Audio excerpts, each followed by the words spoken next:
GM, ladies and gentlemen, welcome back. This is, of course, your beloved host, LITE Crypto, and today I'm going to be showcasing my top 5 upcoming blockchain-based games. The industry has evolved quite a lot in the last 2 years or so. We're seeing a lot more higher-end gaming studios getting involved in crypto, and it's a lot more professional and a lot more higher end games are being made, and different types of models obviously are going to be explored. And this list is not in any particular order and also does not include games that currently have private or public alphas going on, like the game that I'm playing on the background, Illivium. But let's get started with this list.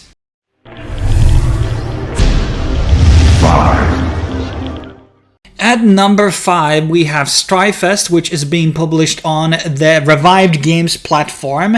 And TriFest is a team-based arena shooter with building elements and abilities. So it's going to be something like Fortnite mixed up with some ability themes, I believe, from games like Overwatch and Valorant, and maybe it's going to be a bit more team focused compared to Fortnite, which can be also played as solo or duo, so maybe there's a bit more of a team emphasis on this game. And graphically, it's looking very nice. It's a lot more Unreal Engine-esque and maybe this more toyish look compared to a cartoony look, which Fortnite basically has. What I like about the footage also is that there's a lot of destructible terrain inside the game. So whatever it's walls, you are able to destroy them, or rocks. You're able to build out fortifications from wood, rock, and metal. And so in terms of the gameplay, the game does look quite impressive and high quality. And there's also a lot of customization. So outside from all of these, gameplay mechanics, we have a lot of things outside of the game, which are obviously where the crypto comes into play. As of right now, we have no idea under which blockchain this is going to be launching on, or are they going to be launching on multiple blockchains like some other games have seen in the past. And basically, there's going to be an avatar creator, which basically allows you to design all types of characters that you like and desire, and you are able to also sell these designs on the marketplace.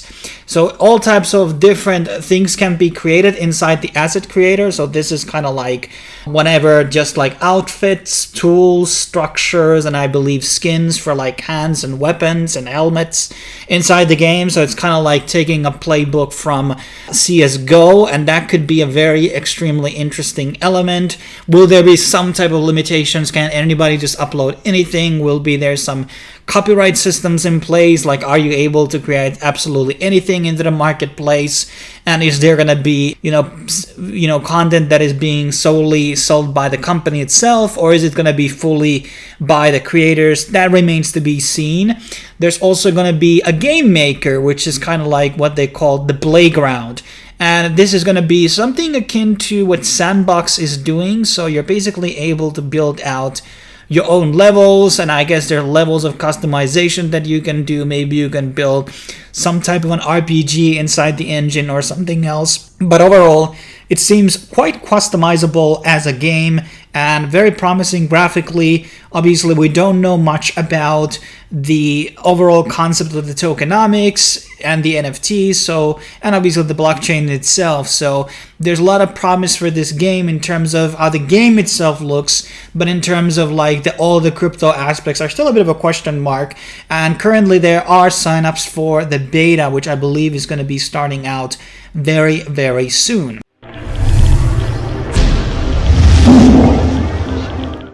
At number 4, we have Engines of Fury, which is a free-to-play, top-down extraction shooter. So in case you have played games like Hunt Showdown, very similar concept, just a very different camera angle.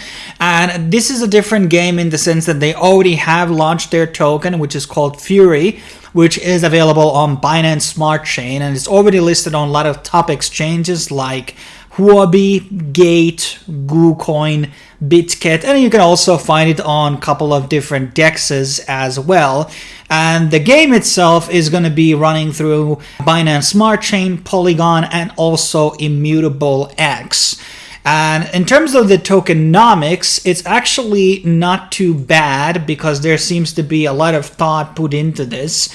So there's a limited supply of Fury tokens. There's an opportunity to participate on liquidity staking.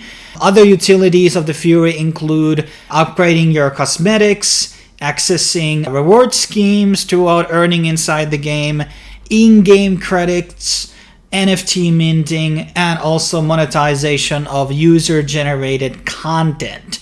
And there's also going to be forms of burn for the token, which are further, deriving the value up. And, comparing to a lot of other game tokens that I've seen in the past, this does seem to be a lot more thought out and something that makes sense for the long term, because a lot of other gaming-based tokens have insane supplies and insane inflation. I think this is a lot more sensible compared to a lot of the other tokens that I have seen in the past.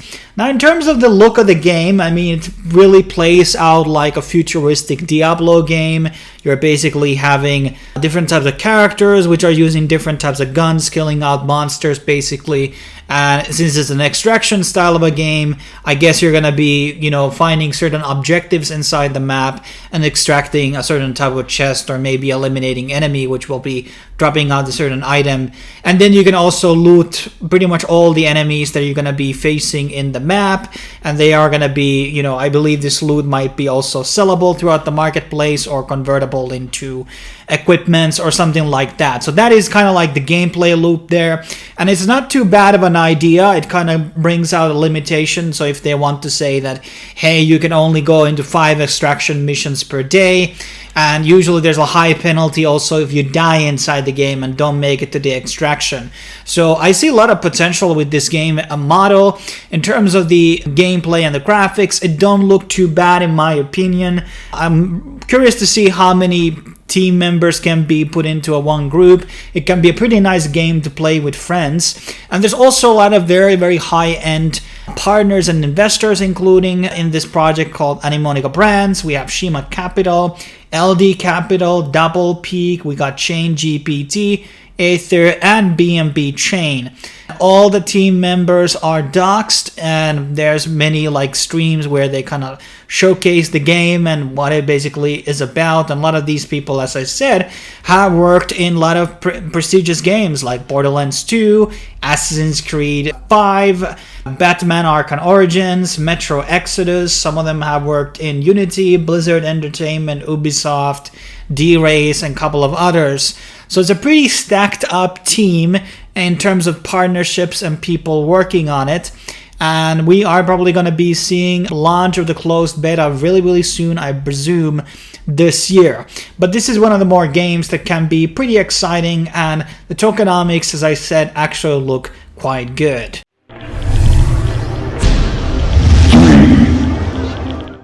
At number 3, we have a game called Wildcard, which actually has been quite a long in the making since we already saw some trailers back in 22.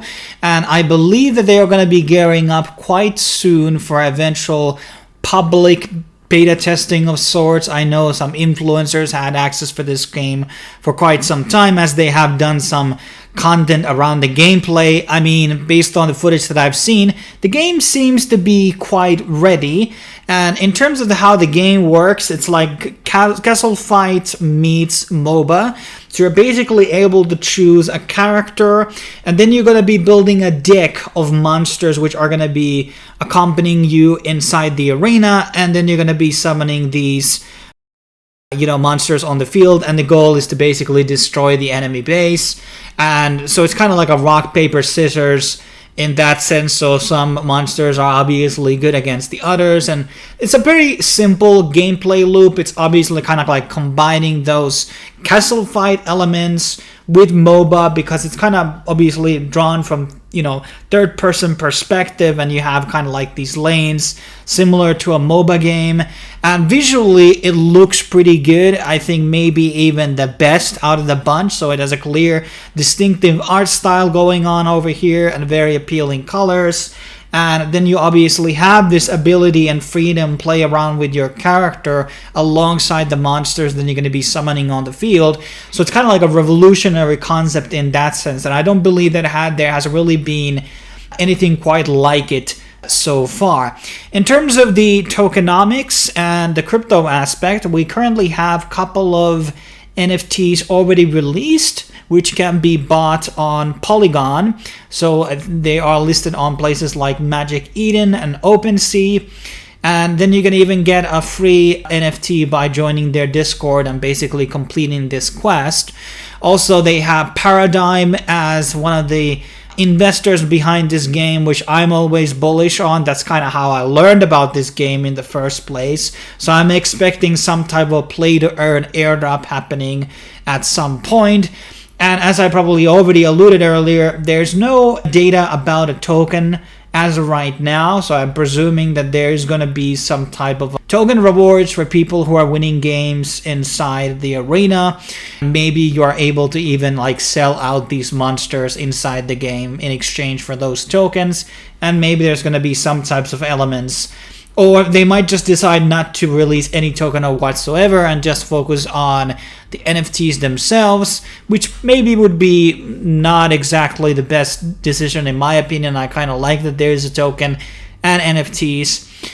And basically, it seems a very high quality game. We already have a fair amount of gameplay being released, and but now we are kind of waiting for that eventual release. In terms of the content inside the game, I'm not sure, is there enough characters already and the summons themselves? So it seems like there's 3 playable characters right now in the game, but there definitely probably needs to be a lot more in a game like this. But obviously it's about that deck building aspect, and there where the kind of the customization comes from.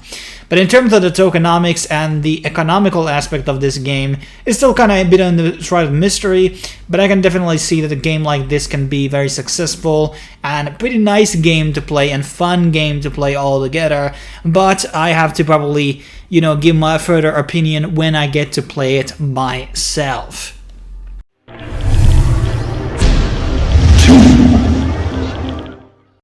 At number 2, we have a game called TriFest, which we don't actually know awfully lot about. There's only one gameplay trailer currently available for this game, and it was kind of hard would I actually include this on the actual video because, well, there's a lot of other game entries which also has kind of limited amount of information about them right now. But frankly, this one trailer that is available does look very, very impressive, especially for a game that seems to be designed first for mobile. I do hope that there is going to be a form of a desktop release for this game as well. And I just really dig this art style. It really reminds me of recent games like Tunic and some of the recent Zelda games and Windwalker, for example. So very Ghibli-esque colorful color palette, which is very good to look at. It's a very clear, distinctive art style that they have going for it.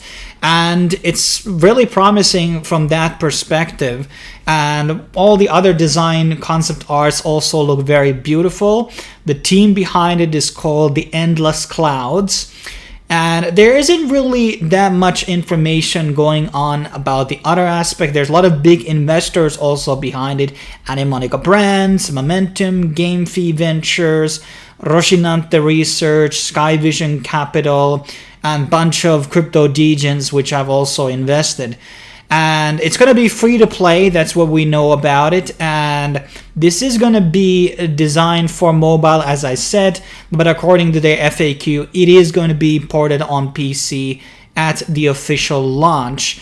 And the release window is going to be happening on 24. There was something murmuring on their actual Discord where they talked about the release of some type of token or reward. So I guess there was some type of an NFT sale that happened already prior. And, mobile games can be big hit. What we don't know is the actual blockchain that is being built on. Maybe there's multiple ones.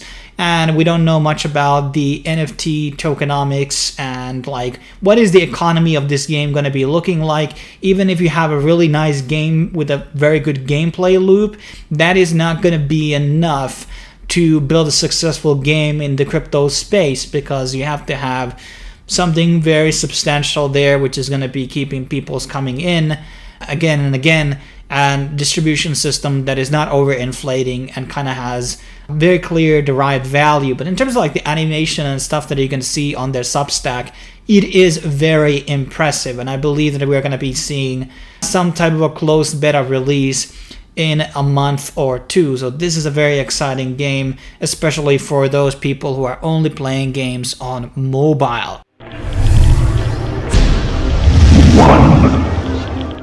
Then we are going to be going for the final entry on this list, aka number 1, which goes to none other than Off the Grid, which is an upcoming battle royale game co-developed by Neil Blomkamp, who is obviously known from his movies like District 9, Chappie, and I believe he also did Elysium, and these were really cool sci-fi films, and you can definitely feel the influence of Chappie and especially District 9 in this game in terms of how the characters look, with a lot of these prosthetics and, you know, removed limbs and robotic arms and all this type of stuff. So that has, you know, definitely a distinctive art style when it comes to the characters inside the game. And the game is going to be running on an Avalanche subnet known as Gunzilla, and they already had sale of the actual nodes for the game, so that is going to be part of the distribution model for this game, which is kind of unexpected. There hasn't really been that many nodes that have been deployed for these game fee projects. I did participate on one of those sales. They were very sought after, so they were very in high demand, and I don't think there's any nodes basically left as of right now. And in terms of the gameplay, I mean, it's not necessarily the most highest visually, graphically, best looking game, but this idea of like mobility, able to having a jetpack and all these types of stuff just seems simply very nice to play. And this like seems like something that would be fun to play for a longer period of time, and that's what a lot of these games really require, is the retention. That the reason for you playing the game cannot be just that you're farming out money. There has to be some core elements about the game that just fundamentally have to be interesting. So it's not really trying to reinvent the wheel too much, but one of the big selling points have been that there's kind of like this PvP element, and then there's a PvE element as well. So there's going to be like a 60-hour narrative campaign, and I don't know how that is exactly going to be happening. It's going to be quite interesting concept. And then there's a lot of customization inside the game. They say that over 300 weapon combinations can be gotten for the game, so I believe that there's going to be an in-game currency which is going to be used to basically, you know, get a new sight, new scope, basically change out the muzzle, and barrels and all that magazine stuff. So a lot of customization when it comes to the weapons, which is obviously a big part about the game. I obviously have played a lot of other battle royale games in the past, so I really have to find out the feel. It cannot be too laggy, it cannot be too buggy. That was really problem with PUBG, and PUBG lost so much of the market when the really betterly done games came out. And this is a popular genre. FPS games in general, or third FPS games, are always going to be popular no matter the time. So I can see that this is going to be amassing big player base. Also, it has been featured a lot in, you know, traditional games media like IGN and etc. So it does have a bit of a good PR going for it, despite the crypto elements. And there also has been these, you know, movies that they have released on YouTube about the story. So there's a bit of a world also built around it. A lot of people are not probably going to be caring about it. I might do, but I'm very interested in this game. It has a lot of upside potential, but we don't know much about the tokenomics right now. We know that this is an AVAX subnet, so it's probably going to be pretty scalable, and the fees are probably going to be very low for the game, but the tokenomics are going to be extremely important. And also, are the actual guns are going to be NFTs? Are the weapon combination parts, are all of those going to be NFTs? We don't know. So there's a lot of questions to be answered in terms of that. And if they're going to be nailing it, you know, on that front, this is going to be the big NFT game essentially, which is going to be taking it to the next level in my opinion. And that basically wraps up my top 5 upcoming crypto games list. In case you thought something was missing from it, please leave a comment down below and voice your concern. Obviously, I think that there's a lot of very high quality games currently in closed beta, open beta, a lot of very promising upcoming games in the crypto space. It's totally different scene from what it was back in 2020 or 2022. The stakes are higher, the quality is higher, and I think it's only a matter of time until a game will be coming out and will be breaking down to the mainstream.